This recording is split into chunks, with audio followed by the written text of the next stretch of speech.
How's it going? This is the mini La Hoguera. I already unboxed it. I got this cool travel case for it here. Hard case that's weatherproof. You can go anywhere with it. Got my heat resistant gloves. Some kindling in here. Got some matches. This is the setup. We got 3 main panels here, and you got your base plate and your 3 cooktops.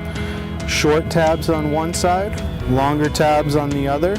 One of them is going to be a little bit shorter, and that goes on last. That's this panel here. So we go logo out,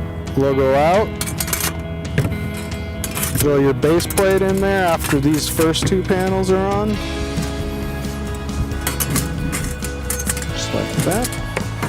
Short tabs go on last, so logo out, short tabs last. Makes it so much easier. Boom. 3 different cooktops. You're ready to cook in about 15 minutes or less. La Hoguera Mini. Get yours today.